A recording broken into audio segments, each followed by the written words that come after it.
el hecho de que estuvieran vacunados contra el meningococo por lo menos 2 semanas previo a su inicio y luego revacunar cada 3 a 5 años. Hay que tener presente que también pacientes con eculizumab han mostrado que desarrollan hemólisis extravascular, y esta es fundamentalmente debido a unión de C3 de complemento a esos glóbulos rojos que tienen déficit de GPI. Entonces, un hecho relevante es que si bien esta hemólisis extravascular está bien documentada, no ha sido clínicamente significativa. Y más abajo, que no se ve bien, pero bueno, hay raros casos en una serie japonesa de mutaciones de C5 que han determinado refractariedad al uso de eculizumab. Como ya vimos, la anemia es multifactorial en esta enfermedad, si bien la hemólisis intravascular es la predominante. Puede haber además citopenias transitorias, hasta en 2/3 de los pacientes. Anemia vinculadas a síndromes mielodisplásicos, en particular anemia refractaria, y la asociación ya descrita previamente de anemia plástica HPN. Y una evolución a leucemia aguda que es baja, hay reportes de hasta 5%, pero los seguimientos a más largo plazo muestran que es inferior al 1%, 0,7% más concreto. En cuanto a la aplasia, la ciclosporina A, hay escasos reportes, no es de beneficio el uso de ciclosporina en los pacientes con HPN que no tienen aplasia. Y la timoglobulina únicamente también en pacientes con anemia plástica, o sea, no hay que utilizar estos fármacos en pacientes que no tienen aplasia medular y tienen un HPN con una anemia de mecanismo hemolytic. En conclusión, la anemia es un síntoma cardinal en el HPN, hay variados mecanismos, pero la hemólisis intravascular es el predominante. Se deben tratar los casos sintomáticos. Para el tratamiento tenemos medidas de soporte: hierro, ácido fólico, prednisona, eritropoyetina. Y el eculizumab mejora la hemoglobina, reduce las transfusiones y mejora la calidad de vida, pero esto ha sido reportado solamente, hay que tenerlo presente, en pacientes que tuvieron un alto requerimiento transfusional previo, que son menos del 15% de las HPN. O sea, no toda hemoglobina paroxística nocturna requiere eculizumab. De hecho, no todas requieren tratamiento, pero de las que se van a tratar, no todas requieren eculizumab. No está demostrado su beneficio en pacientes que no tuvieran requerimiento transfusional. Y en una búsqueda que hice con motivo de esta presentación, la mayoría de los países la cobertura que da de eculizumab es solo bajo ensayos clínicos o por distintos seguros que lo cubren, pero no hay una cobertura estatal estándar en la mayoría de los países. Muchas gracias.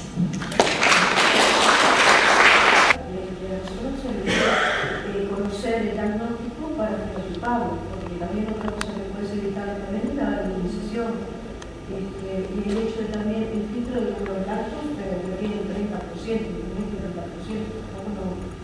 Y otra cosa que tenemos que hacer nosotros es no premedicados. Por eso es importante a veces que el día del diagnóstico, porque para tenerlo previsto, ¿no? El hecho de que me preparan los pacientes crónicos es importante, porque se está viendo cada vez más la inmunización con respecto a la reducción de los glóbulos rojos.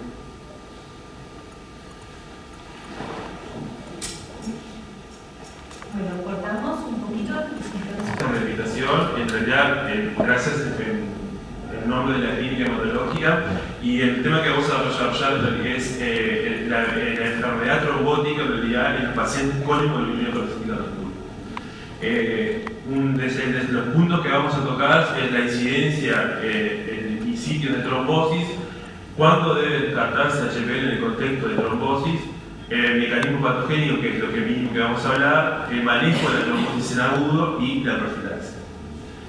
Como ustedes saben, en realidad, en cuanto a la incidencia y sitios de trombosis, el tromboembolismo es una de las causas más frecuentes de mortalidad en los pacientes con hemoglobina paroxística nocturna, y ocurre mayormente en territorios venosos, que se lleva el 90% de los eventos trombóticos, y el 10% son en territorios arteriales, que si bien la incidencia es menor, tienen mayor secuela, y si bien entre las dos tienen alta carga de morbilidad y mortalidad durante el evento de la enfermedad de hemoglobinuria peroxídea. Ocurre entre el 40 y el 67%, es la causa del 40 al 67% de las muertes en las cuales la etiología se conoce, y entre el 29 y el 44% de los pacientes con HPN se ha reportado que tienen un evento trombótico por lo menos en el curso de esa enfermedad. Y aquellos que no lo tienen al debut, o sea, el 19% de los pacientes que eventualmente tienen una trombosis que habitualmente son viscerales, precede el diagnóstico de HPN como enfermedad aislada y que en la evolución, que puede ser incluso previo, hasta 2 años previo al diagnóstico, recién después del evento trombótico se diagnostica la enfermedad. Entonces, para los restantes pacientes, la trombosis visceral ocurre en una mediana desde el inicio del diagnóstico de la enfermedad. A los 5 años, la mitad de los pacientes tienen un evento trombótico en su evolución natural de la enfermedad. Entonces, si bien esta incidencia se calcula en función del número de eventos que tienen manifestaciones clínicas, probablemente esta es una tasa que está subestimada en función de algunos estudios, primero de la sospecha clínica, que a veces no siempre se confirman, pero por ejemplo en algunos estudios que se usaban técnicas de imagen a nivel pulmonar, 6 de cada 10 pacientes que tenían hemoglobinuria peroxística nocturna tenían elementos de tromboembolismo pulmonar subclínico. Sí, algunos pacientes que tenían elementos trombóticos previos y algunos pacientes de que no. Así que probablemente la enfermedad tromboembólica en el contexto de HPN es una enfermedad que tiene una alta carga de morbilidad y mortalidad, que si bien es una enfermedad poco frecuente, dentro de esta incidencia que es baja, la enfermedad tromboembólica tiene un peso importante que probablemente esté subestimada en función de los valores que decíamos recién. En cuanto a los sitios de trombosis, aquí es donde hay algunas particularidades que le dan como una entidad que hace que algunos eventos trombóticos hagan sospechar de entrada la presencia de esta enfermedad. La trombosis puede ocurrir, si bien en cualquier sitio, las trombosis intraabdominales y a nivel de frecuencia encefálica es como un sitio porque es un sitio particular de esta enfermedad. Después vamos a ver por qué, por ejemplo, qué hipótesis hay a favor de que por qué se da la trombosis a nivel intraabdominal. La trombosis venosa profunda, o sea, si bien dijimos, la trombosis puede ocurrir en cualquier lugar, las trombosis intraabdominales y encefálicas son, por definición, una patología que en esta particular es frecuente y que orienta el diagnóstico muchas veces y que tiene alta morbilidad. La trombosis venosa profunda es igual de importante y ocurre con mayor frecuencia en pacientes que en la población general. Y el tromboembolismo pulmonar en el contexto puede ser el tromboembolismo pulmonar en el contexto de la trombosis venosa profunda, pero también de trombosis in situ sin la presencia de una trombosis fuera del nivel pulmonar. Y la trombosis arterial tiene un aumento del riesgo de trombosis arterial y frecuentemente a nivel cerebral y coronario. El mecanismo por el cual la trombosis intraabdominal es como una enfermedad marcadora no, pero que sí es típico de la hemoglobinuria peroxística nocturna, es poco conocido. Se piensa que los neutrófilos, que como dijimos hoy, como se dijo hoy en la exposición en cuanto a diagnóstico y patogenia de la enfermedad, este déficit de la proteína de anclaje no solo se da a nivel intestinal, sino que en todas las líneas celulares, los granulocitos activados se alojarían fundamentalmente a nivel de los sinusoides hepáticos y ello predispondría a la activación de las plaquetas, lo que originaría los eventos trombóticos que ahora vamos a ver a continuación. Entonces, esta es la curva de sobrevida de los pacientes con hemoglobinuria peroxística nocturna en función del riesgo acumulativo de eventos trombóticos y vemos que más o menos al cabo de años de evolución, pero más o menos a los 12 años, casi la mitad de los pacientes tienen un evento trombótico en el curso de su enfermedad. No solo es importante conocer los eventos trombóticos, sino porque tiene una implicancia pronóstica fundamental. Si bien vamos a ver que, si ustedes ven allí, el riesgo relativo, que es el riesgo relativo que afecta a la sobrevida de la enfermedad, el que tiene mayor peso es la presencia de la evolución o el desarrollo de una leucemia aguda, pero este es un hecho poco frecuente, si bien obviamente cuando ocurre es un hecho que tiene claras implicancias pronósticas, es un hecho poco frecuente, por lo que el desarrollo de trombosis tiene un riesgo relativo de mortalidad de 10.2%, o sea que el paciente con hemoglobinuria peroxística nocturna que no tiene un evento trombótico, en relación a los pacientes que sí lo tienen, en los que lo tienen un riesgo aumentado de mortalidad 10 veces más de aquellos que no tienen evento trombótico. Si bien también ven que el peso es menor que la leucemia, Todas las otras variables ven el orden de 4, 2, o sea, el riesgo es mayor 4 veces, la edad 2 veces más de tratamiento, la presencia de trombocitopenia, por lejos, si bien, como decíamos recién, destacamos la leucemia, porque aquí implica, como esto es un hecho poco frecuente, la trombosis es un efecto, un marcador de la evolución de la enfermedad, un marcador pronóstico y fundamental. Esta trombosis, en realidad, como decíamos recién, sí, tiene la particularidad de que se da en sitios inhabituales. Y para nosotros, en realidad, en la población que vemos habitualmente, la trombosis se da, depende de la patogenia de la enfermedad, habitualmente trombosis de miembros inferiores en la trombosis de los profundos.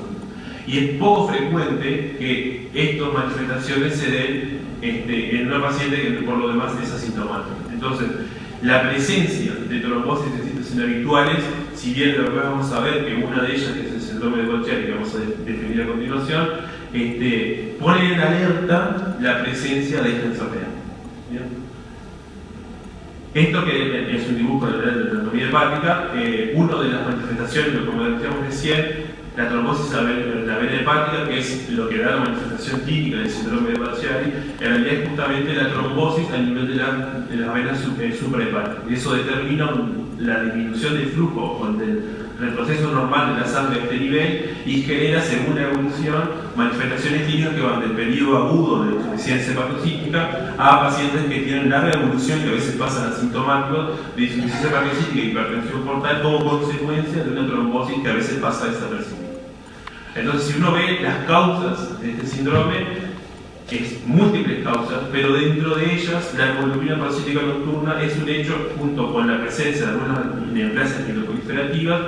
La presencia de este síndrome tiene que poner en alerta o tiene que pensarse como una eventual etiología, ¿tá? Y después vamos a ver que en realidad, obviamente, este síndrome, la presencia de este síndrome, que es la trombosis a nivel de las venas suprahepáticas, si bien tenemos que obrar todas las causas, entonces una de ellas es la hemoglobina parasítica nocturna. Entonces, ¿cuándo sospechar hemoglobina parasítica nocturna en un paciente que presenta trombosis? Primero, en pacientes jóvenes, menores de 45 a 50 años, la presencia de trombosis en sitios inhabituales, fundamentalmente en las venas intraabdominales, en las venas cerebrales y a nivel cutáneo o dérmico, evidencia, o sea, asociado al evento trombótico, evidencia de hemólisis y la presencia de citopenias. O sea, la presencia de eventos trombóticos inhabituales asociados a hemólisis y citopenia, uno debe pensar y de descartar la presencia de hemoglobina parasítica nocturna como etiología de este síndrome.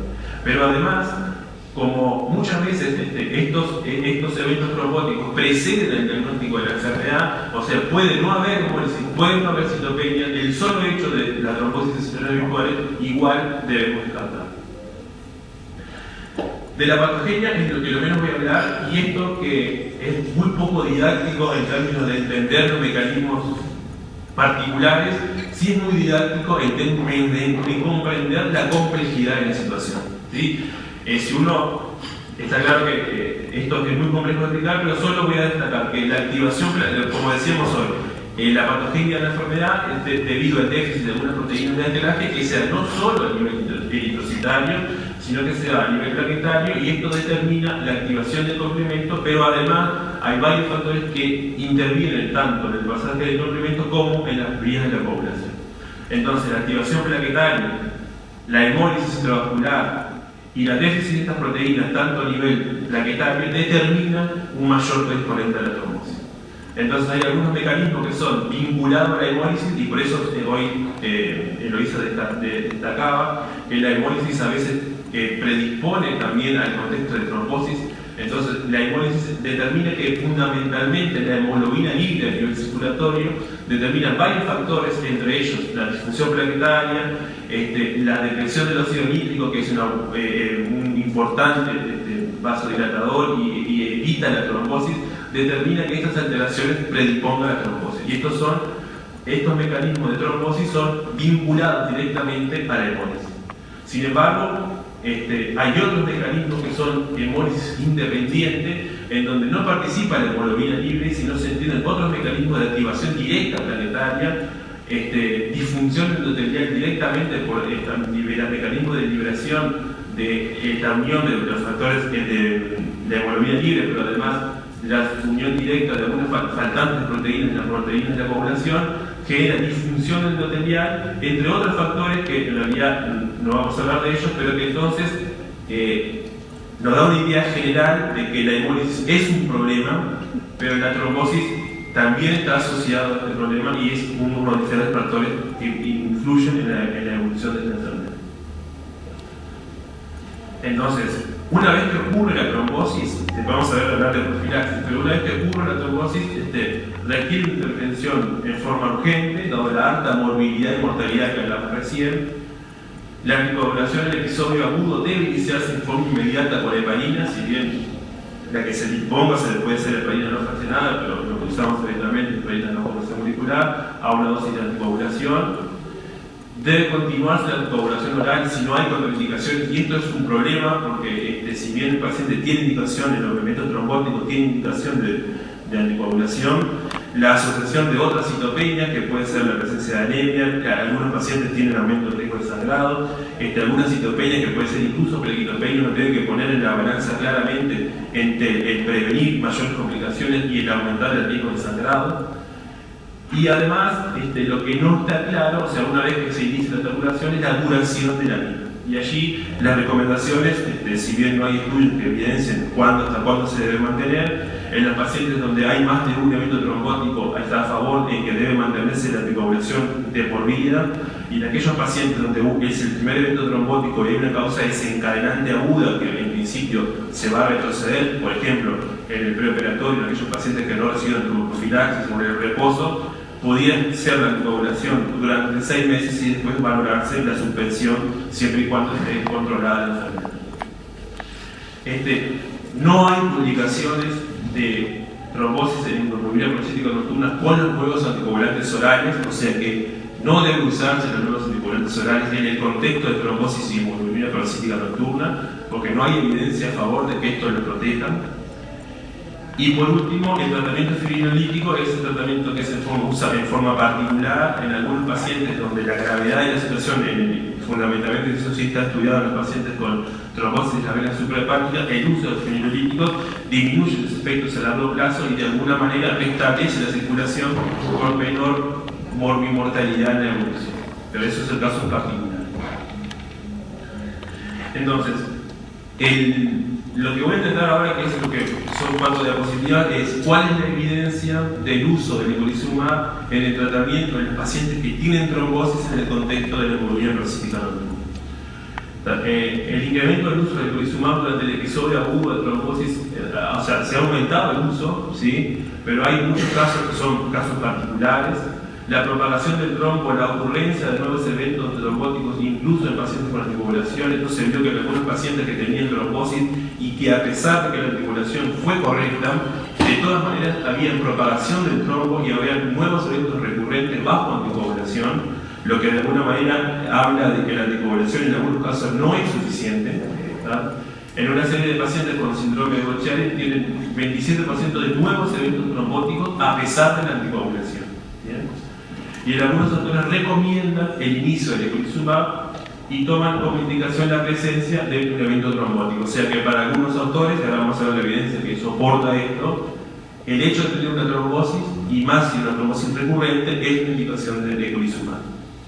Entonces, si uno va a buscar una información, esto es, lo hice ayer, la búsqueda de información usando las palabras claves eculizumab, eventos trombóticos y hemoglobina parasítica nocturna, y solo hay 4 ensayos clínicos, lo cual que usan eculizumab en el contexto de hemoglobina parasítica nocturna. O sea que la información a favor de este uso es limitada.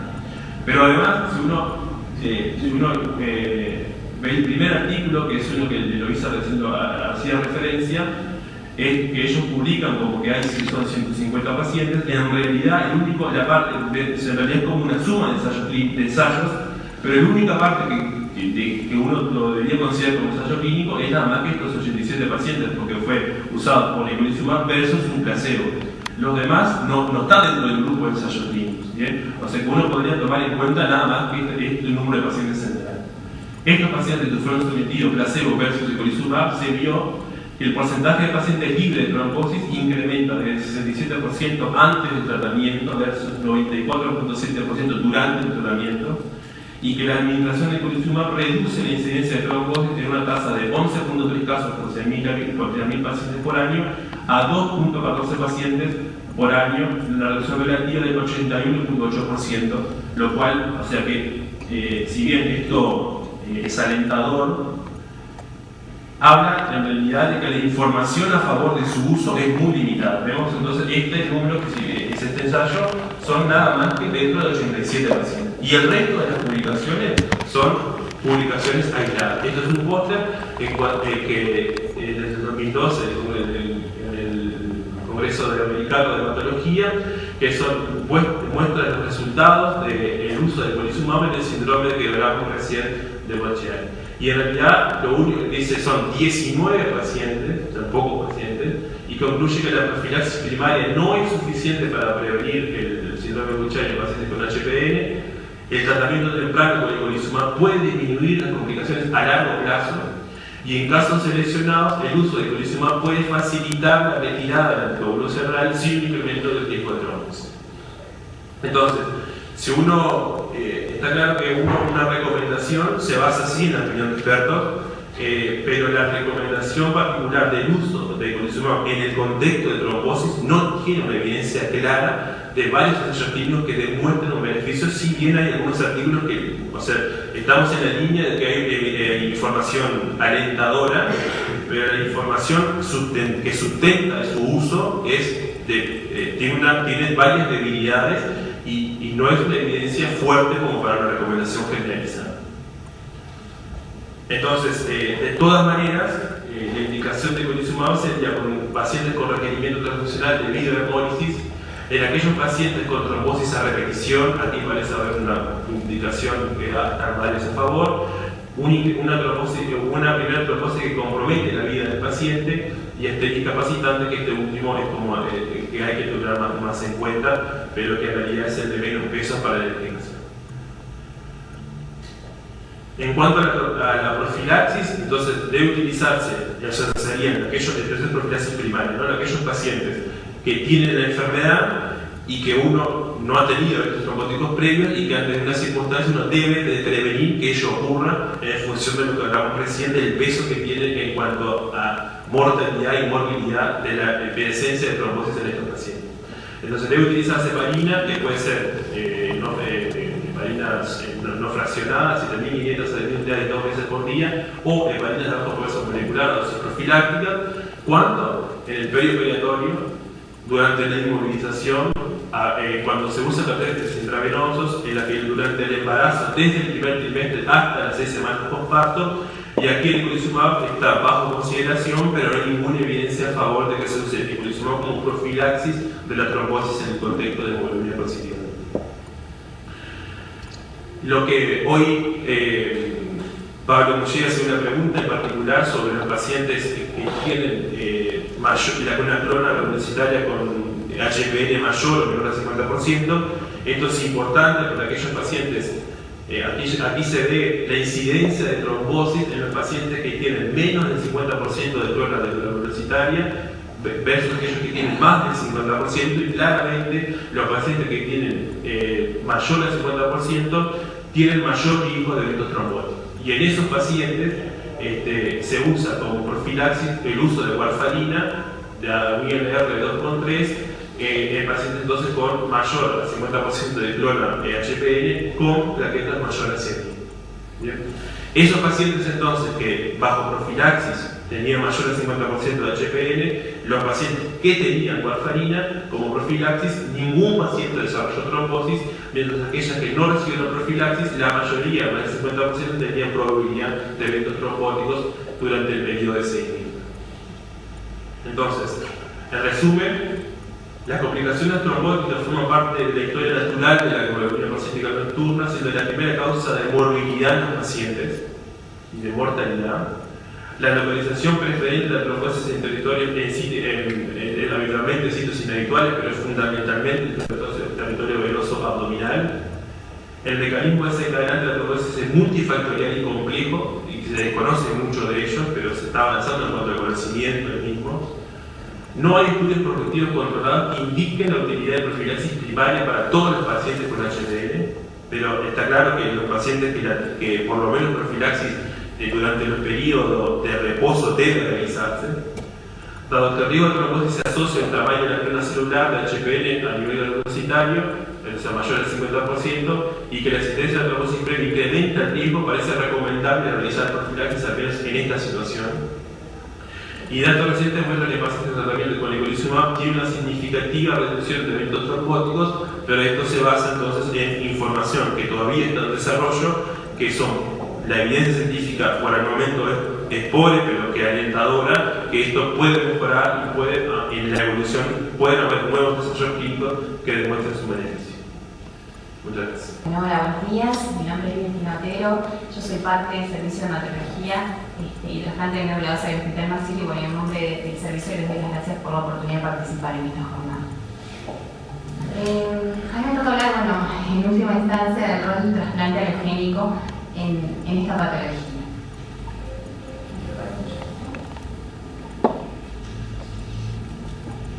Algunas cosas las voy a pasar un poquito rápido porque bueno, ya fueron comentadas, pero bueno, destacar que nada más que es un raro trastorno clonal de la extensión hematopoietica y que bueno, como ya se dijo, es una enfermedad que tiene una historia natural variable, con una mediana edad de diagnóstico de aproximadamente 34 años y una incidencia baja.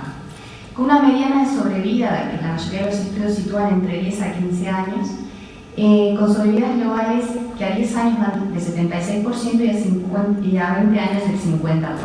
Y como se dijo previamente, la trombosis es la principal causa de muerte.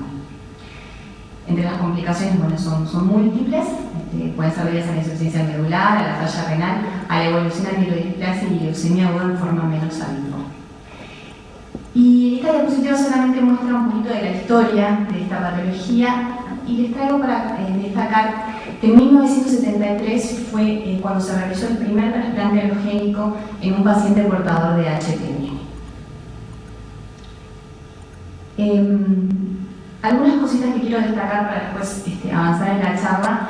Como ya se dijo, bueno, la clasificación de la hemoglobinuria paroxística nocturna en tres diferentes formas: la clásica, aquella que aparece en el contexto de otro desorden de la médula ósea, como puede ser en el contexto de una aplasia medular o síndrome mielodisplásico, y aquella que se denomina subclínica, en la que en general el clon HPN es menor del 10%.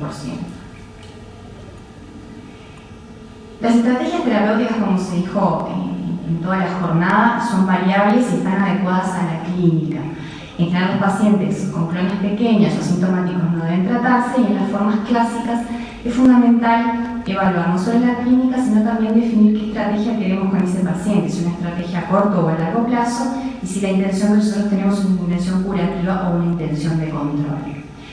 En cuanto a las opciones, bueno, son múltiples, como ya se dijo: transfusión de hemoderivados, tratamiento de sostén, el uso de corticoides, el suplemento, ácido fólico, hierro, el uso de eritropoyetina, los inmunosupresores en el caso de asociación con la aplasia medular, y el eculizumab y el trasplante alogénico, que vendrían a ser dos de las estrategias más eficaces en los pacientes de mayor riesgo.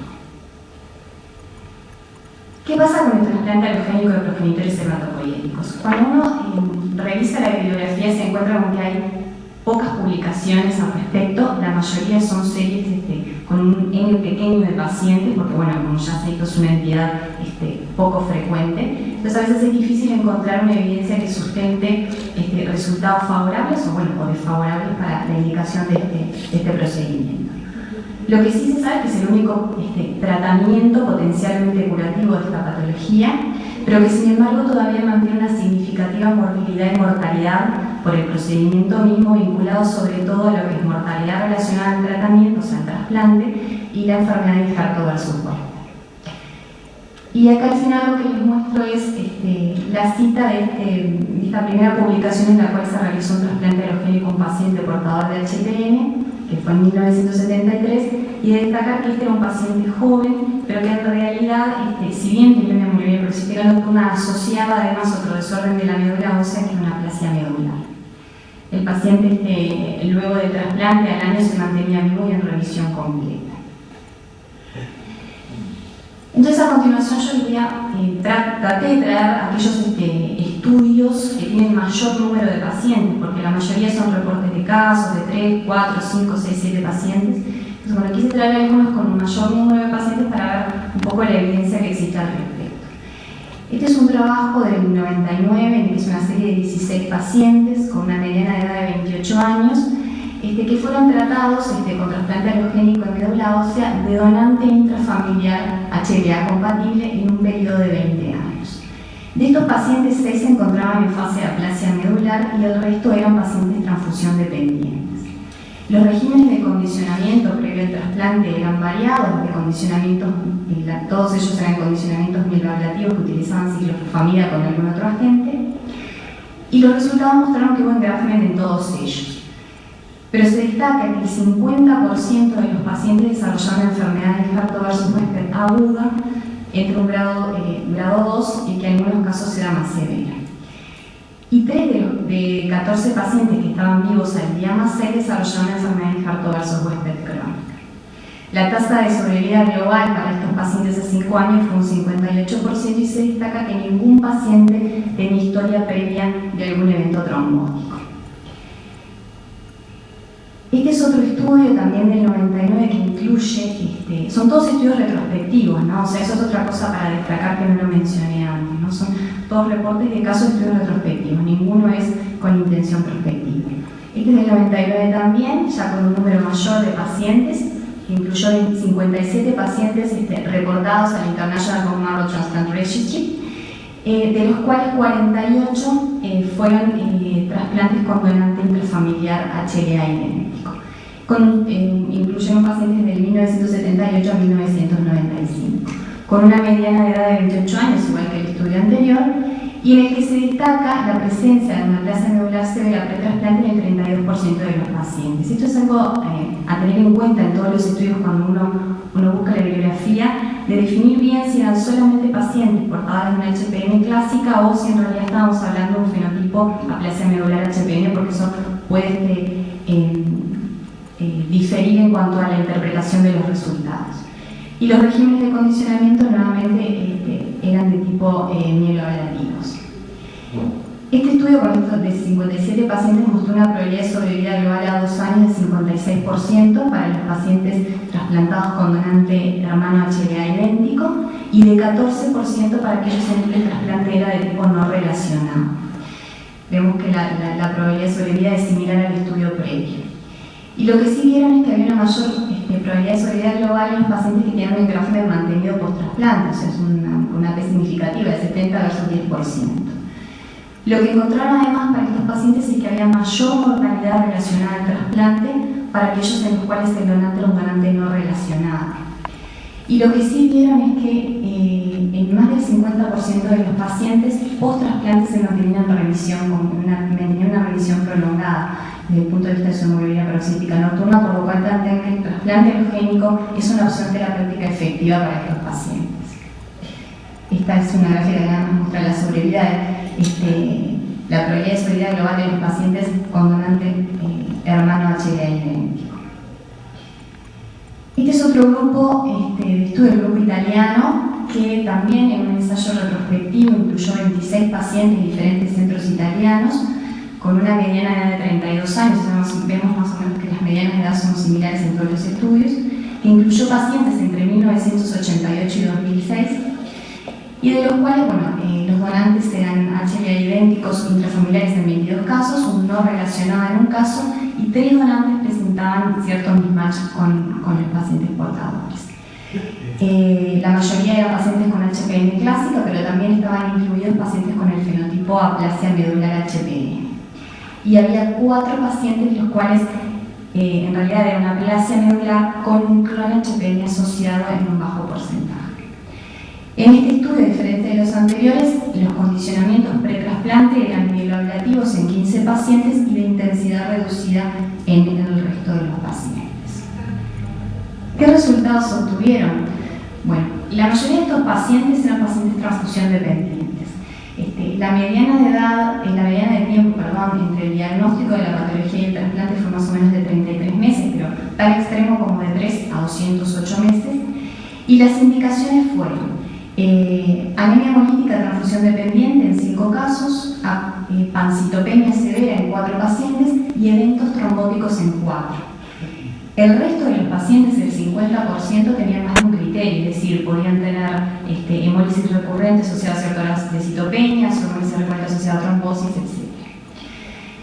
Ellos encontraron una incidencia acumulativa de falla en Grafman, es decir, de falla de injerto de ese trasplante en un 8% de los casos, y una incidencia acumulativa global de enfermedad de injerto versus huésped grado 2-4 del 42%, o sea, son tasas elevadas, con una enfermedad crónica extensa de un 16%. La mortalidad global relacionada al trasplante para todos los pacientes fue 42%. Pero lo destacable de este estudio es que encontraron que para los pacientes con condicionamiento de tipo mieloablativo, la mortalidad relacionada al procedimiento fue menor, un 26% versus un 63% para los que utilizaban regímenes de condicionamiento de intensidad reducida. Esto hay que tomarlo con pinzas, por decirlo de alguna manera, porque todos los regímenes de condicionamiento de intensidad reducida que utilizó este estudio eran todos diferentes. O sea, a veces uno ve los resultados al final de los estudios, pero cuando uno empieza a analizar, hay determinados factores que no son comparables entre sí. Entonces, bueno, hay algunas cosas que no pueden ser tomadas tan fehacientemente. Las causas de muerte sí, las fundamentales, fueron la infección y la enfermedad de injerto versus huésped aguda, tanto aguda como crónica. De estos 26 pacientes al 2009, 15 estaban todavía vivos y en revisión hematológica completa, sin evidencias de hemoglobinuria paroxística nocturna, con una mediana de seguimiento de 131 meses. Y la probabilidad de sobrevida libre de enfermedad a 10 años fue del 57% para el global de los pacientes, pero nuevamente para los pacientes con regímenes de condicionamiento de tipo mieloablativo, la sobrevida libre de enfermedad calculada fue mayor que para la intensidad reducida. Y a su vez lo que vieron ellos fue que para los donantes, para los casos de trasplante con donante intrafamiliar idéntico, la sobrevida libre de enfermedad fue mayor que para los pacientes que presentaban un mismatch, algún tipo de mismatch o eran de donantes no relacionados. Y lo que reportó además este estudio es que ninguno de los pacientes presentó eventos trombóticos ni recurrencia de la enfermedad post-trasplante. Ay, perdón que quedó cortada ahí, pero bueno, esta gráfica muestra nada más la probabilidad de sobrevida libre de enfermedad en la curva de arriba para los pacientes trasplantados con donante hermano HLA idéntico y abajo para el total de los pacientes, o sea, como que en favor del donante intrafamiliar HLA idéntico. Entonces, ¿qué concluye este trabajo? Por un lado, que el alotrasplante de progenitores hematopoieticos es una opción potencialmente curativa para estos pacientes, que determina la erradicación del clon HPN post-trasplante y no solamente con los condicionamientos de tipo mieloablativo, sino también con aquellos de intensidad reducida, por lo cual plantea que existiría cierto efecto del injerto versus el clon HPN, que la tasa de curación es más o menos un 60%, lo cual es similar a los estudios anteriores. Ellos no encuentran un beneficio de los condicionamientos de intensidad reducida, y lo que sí plantean es que, bueno, que ninguno de estos pacientes incluidos fue tratado previamente con esta nueva droga que se vino mencionando en el video, que es el eculizumab, por lo cual habría que definir un poco en la era del eculizumab cuáles serían los pacientes candidatos o más apropiados para este tipo de estrategia terapéutica. Por ejemplo, en el caso de los pacientes con antecedentes de trombosis, el efecto es discutido, el enfoque es discutido, el enfoque del trasplante, porque hay algunos reportes de que aumentaría el riesgo vinculados al trasplante. Y finalmente les traje este otro estudio, que es un estudio multicéntrico, también retrospectivo, del Working Path de aplasia medular severa, del EBMT, que lo traje porque, bueno, es el estudio que más número de pacientes se incluyó 211 pacientes trasplantados por HPN en 83 diferentes centros, recolectados entre 1978 y 2017. Y nuevamente, ellos también se plantean, ¿no?, que en la era del eculizumab, o sea, porque ninguno de estos pacientes recibió eculizumab, o sea, hay que identificar muy bien a los candidatos a trasplante. Y el objetivo de este estudio era, bueno, analizar las características y la sobrevida global post-trasplante para estos pacientes. Lo interesante de este estudio es que, además de considerar los 211 pacientes trasplantados, incluyeron para comparación una cohorte de 402 pacientes no trasplantados, diagnosticados con hemoglobina peroxística nocturna entre 1950 y 2005 en 92 diferentes centros reportados al Servicio de Hematología de Francia. Estas dos tablas, la tabla de la izquierda muestra nada más que las características de los pacientes trasplantados y a la derecha de los pacientes no trasplantados, y solamente para destacar que, bueno, que la edad promedio en los dos casos es más o menos similar, unos 30 años para el caso de los pacientes trasplantados y 36 para los no trasplantados, y que las indicaciones de trasplante fueron mayormente la presencia de una pancitopenia severa, la presencia de crisis hemolíticas recurrentes y la presencia de algún evento trombótico. Y en el lado derecho, en la tabla 2, veíamos las características de los pacientes no trasplantados, las indicaciones de tratamiento eran también las mismas. Este estudio retrospectivo tuvo una mediana de seguimiento de 5 años y la principal indicación, como decíamos, era la presencia de hemoglobina peroxística nocturna, pero con cierto grado de citopenia, no necesariamente la presencia medular, pero sí cierto grado de citopenia en el 50% de los casos, lo que pasaba también en los estudios que mencioné previamente. La probabilidad de sobrevida global a 5 años para el grupo trasplantado fue de 68%. Y en este caso lo interesante es que lo discrimina de acuerdo a la indicación. En el caso de los pacientes trasplantados por indicación porque tenían una trombosis, la probabilidad de sobrevida global fue de 54%. Para aquellos que presentaban una citopenia severa sin trombosis fue de 69%. Y para los pacientes en los cuales la indicación de trasplante eran las crisis hemolíticas recurrentes, sin citopenias y sin trombosis, la sobrevida global fue de 86%. En cuanto a la falla en Grafton, tuvieron un 7%, observaron un 7% de la falla en Grafton. En cuanto a la presencia de enfermedad de infarto versus muerte aguda, el 40% de los pacientes presentaron algún grado. Y en cuanto a la enfermedad de infarto versus muerte crónica, se vio en el 27% de los pacientes y extensiva en un 11% de los pacientes, lo cual son tasas bastante elevadas. Y observaron de estos 211 pacientes, un solo paciente en recaída post-trasplante.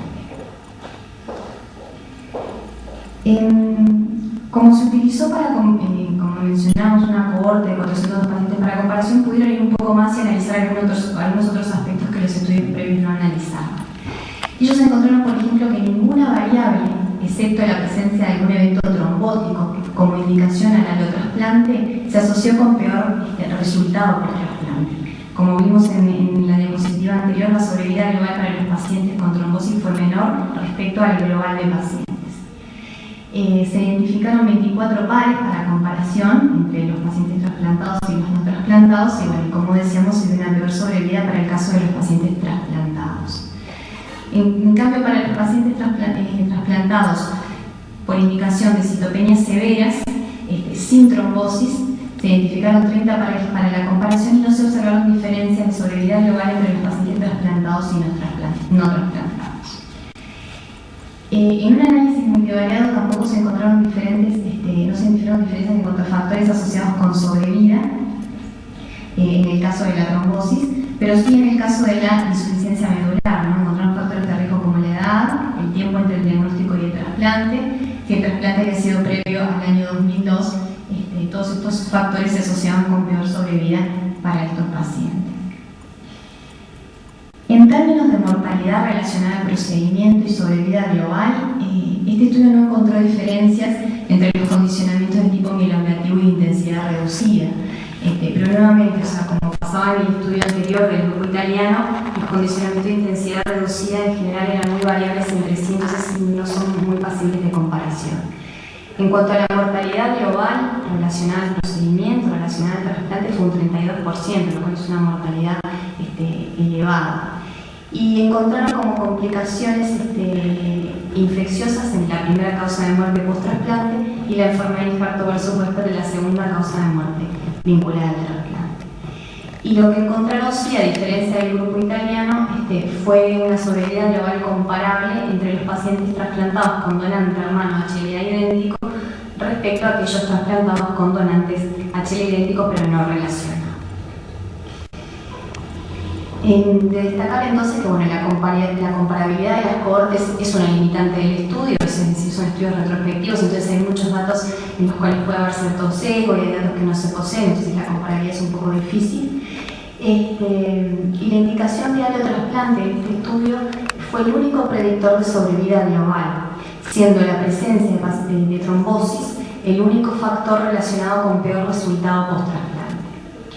En el grupo de pacientes no trasplantados, la sobrevida global fue mejor en el caso de la trombosis y HPN respecto a los trasplantados, lo cual sugeriría que el trasplante alogénico de progenitores hematopoyéticos no sería un estándar, no sería una indicación estándar en los pacientes con HPN y eventos trombóticos. En el caso de aplasia medular y HPN sí hay una clara ventaja entre los pacientes trasplantados y no trasplantados, y observaron las sobrevidas globales similares entre los pacientes trasplantados con donante idéntico y no idéntico, con una mayor tasa de enfermedad de infarto versus muerte crónica en el caso de utilizar fuentes de sangre periférica en lugar de médula ósea. Entonces este estudio como discusión plantea, ¿no?, que en la era del eculizumab hay que revalorar las indicaciones o revalorar cuáles son los mejores pacientes o los pacientes más apropiados para allotrasplante, que no sería un estándar en los pacientes con HPN y algún evento trombótico, y que sí hay un claro beneficio en los pacientes que tienen anemia hemolítica recurrente e insuficiencia medular, aunque obviamente dado las altas tasas de mortalidad relacionadas al procedimiento, la alta incidencia de infecciones y la alta incidencia de enfermedad de infarto versus huésped, hay que valorar el costo-beneficio. Este es un pequeño esquema que publicó Parker en el 2011, que es el mismo autor que en el 2005 plantea la clasificación del HPN en las 3 entidades, para el manejo de esta patología, y yo lo traje nada más para mostrarles en qué lugar ubican el trasplante alogénico en estos casos. En el caso del HPN subclínica, obviamente es un paciente que no tendría indicación de tratamiento, o sea que en este caso no tendría lugar el trasplante alogénico. En el caso de un síndrome HPN aplasia medular, obviamente nos vamos a enfocar sobre todo en la insuficiencia medular, valorando después la entidad del clon HPN para ver si tenemos que hacer un tratamiento dirigido a esto o no. Pero en el caso de la HPN clásica, el trasplante alogénico, como vemos, no está incluido como primera línea, sino que lo plantean en segundo lugar, luego de los tratamientos convencionales o el tratamiento con eculizumab, y muchas veces en aquel paciente en que no ha respondido o en que ha progresado bajo algún otro tipo de tratamiento. Entonces, ¿se pueden hacer conclusiones respecto al trasplante alogénico o al rol del trasplante alogénico en hemorragia paroxística nocturna? Es difícil. Lo que sí obviamente se sabe que es la única estrategia potencialmente curativa, como sabemos el resto de los tratamientos no tienen intención curativa, que la sobrevida global, de acuerdo a lo que muestran la mayoría de los estudios, está entre 50 y 60%, pero que es difícil definir las indicaciones o cuáles son los mejores candidatos para este tipo de estrategia. Y sobre todo en la área del eculizumab, que tenemos una terapia dirigida que, como vimos, tiene muchos beneficios. Entonces, serían aquellos pacientes con citopenia severa, serían aquellos pacientes con hemólisis recurrente, serían los pacientes con trombosis severas o con algún antecedente de trombosis, serían los pacientes con no respuesta a otras terapias, incluido el eculizumab, no está definido. Dada la rareza de esta enfermedad y dada su baja incidencia, es difícil contar con estudios con un peso realmente significativo, ¿no? Entonces, porque la mayoría de los estudios, como dije al comienzo, son de pequeño número de pacientes o son series de casos, son todos retrospectivos, por lo cual los resultados a veces son controversiales y no permiten comparaciones dado que no hay una uniformidad de criterios. Hay que considerar además que en la actualidad hay mejores procedimientos relacionados al trasplante, hay una mejor tipificación del HDA, hay mejores regímenes de condicionamiento, manejo de la profilaxis infecciosa y el manejo de la enfermedad de infarto versus huésped, así como el tratamiento de soporte realizado en los pacientes en trasplante. Entonces hay como muchos aspectos a definir, ¿no? Y sobre todo relacionados al procedimiento de trasplante que no están incluidos en los estudios que nombré, como por ejemplo los tipos de condicionamiento, el tipo de donante, el timing, la profilaxis que se hace. Y tampoco está definido, o sea, cuál sería el mejor tipo de condicionamiento, si un condicionamiento de tipo mieloablativo de intensidad reducida. Con ambos hemos visto que, bueno, que se logra un engraftment duradero, una remisión mantenida y una eliminación del clon HPN, por lo que hablábamos del efecto de infarto versus HPN, pero bueno, tampoco hay estudios comparativos de, bueno, de un tipo de condicionamiento versus otro para ver cuál sería más adecuado. Y recordar que obviamente la enfermedad de infarto versus áspera aguda y extensiva crónica son, además de las infecciones, las principales causas de muerte relacionadas al procedimiento. ¿Qué pasa entonces para aquellos pacientes también que tienen una historia previa de trombosis? O sea, algunos estudios mostraron que tienen peores resultados post-trasplante. ¿Esto es así? No. Hay pocos estudios y, como les decía, el peso no es demasiado significativo. Sí es claro que los pacientes con función medular preservada tienen mejores resultados. Y bueno, después definir algunos factores que nosotros ya conocemos que tienen peor pronóstico en los pacientes con HPN, como se dijo en la mañana de hoy, son los pacientes con algún episodio trombótico, los pacientes que evolucionan a citopenias severas, obviamente los pacientes que evolucionan a algún grado de mielodisplasia o leucemia aguda, los pacientes mayores de 55 años o con requerimientos de terapias adicionales y la trombocitopenia son factores de riesgo independientes asociados a mala evolución o peor evolución en los pacientes con HPN, y estos son factores que también hay que considerarlos en el momento de la indicación del allotrasplante. Entonces, de futuro, bueno, es un tema muy controvertido, ¿no? La indicación. O sea, si bien hay estudios, los estudios son todos retrospectivos, por lo cual, o sea, hay una necesidad de hacer grupos cooperativos de estudio para, bueno, poder realizar estudios comparativos randomizados que permitan comparar los resultados post-trasplante versus tratamiento conservador, ¿no? Incluyendo nuevas terapias como el eculizumab, y definir, bueno, cuál es la mejor estrategia para estos pacientes y definir asimismo cuáles son los mejores candidatos para esta opción terapéutica. Es una opción terapéutica válida, es una opción terapéutica potencialmente curable, pero también es una opción que está con una significativa morbilidad y mortalidad relacionada al procedimiento, por lo cual no está exento de riesgos. Y si bien tiene la posibilidad de curar al paciente, también hay que considerar, poner en la balanza, o sea, el costo y el beneficio, y bueno, y considerar un montón de factores que, bueno, como veíamos en estos estudios no están incluidos, ¿no? O sea, factores como los tipos de condicionamiento, hay algunos factores de riesgo que empeoren nada más el pronóstico en la estrategia de trasplante. Entonces, bueno, o sea, es como que hay todavía mucho para saber, y bueno, la idea de la mayoría de los trabajos, o sea, que he mostrado es eso, ¿no? Es tratar de hacer grupos cooperativos para poder incluir un mayor número de pacientes y poder hacer estudios comparativos y con significación estadística. Bueno, muchas gracias.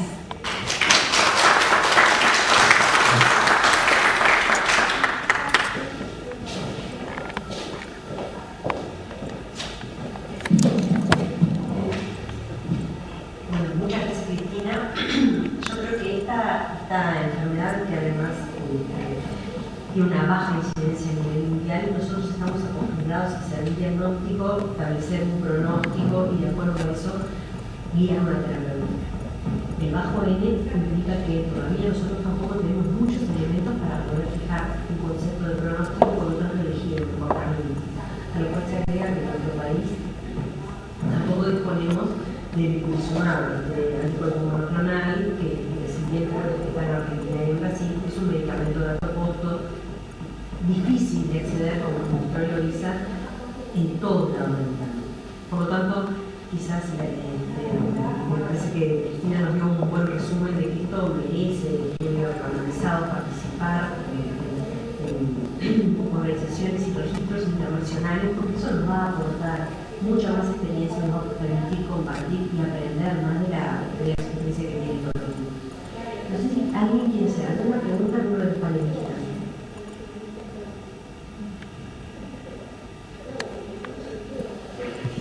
A mí me gustaría preguntarles a todos, si nosotros tuviéramos el eculizumab en la disposición de la receta, ¿lo usaríamos o no lo usaríamos con la evidencia disponible? Daniel. Es difícil hacer una recomendación clara, porque como decíamos, el hecho de que sea una enfermedad poco frecuente conspira en realidad contra hacer una recomendación que no haya dudas. Entonces el hecho de que se use, si bien todavía que es una enfermedad poco frecuente, que se usa con limitaciones por una cuestión claramente de costo, y eso conspira contra tener una evidencia sólida, es decir, bueno, tiene indicado el tratamiento y el beneficio es claro. Entonces, cuando uno tiene una enfermedad que con un tratamiento que es tan caro, pero que además existen dudas sobre, si bien, dudas en cuanto a que no hay ensayos clínicos, en cuanto a que uno te dé la confiabilidad de que sin duda está recomendando un fármaco en donde el beneficio es claro. Probablemente el beneficio exista, pero no tenemos la evidencia a favor porque por lo que decimos, porque hay pocos estudios, los pocos estudios son pocos pacientes, entonces la recomendación uno se limita a eso. Pero bueno, lo que está claro es que la trombosis es un factor de riesgo claro, que en aquellos pacientes donde a pesar de la población que tiene un evento trombótico, uno debería por lo menos aconsejarlo, y que en ese paciente es donde parece tener la menor duda en cuanto a la información.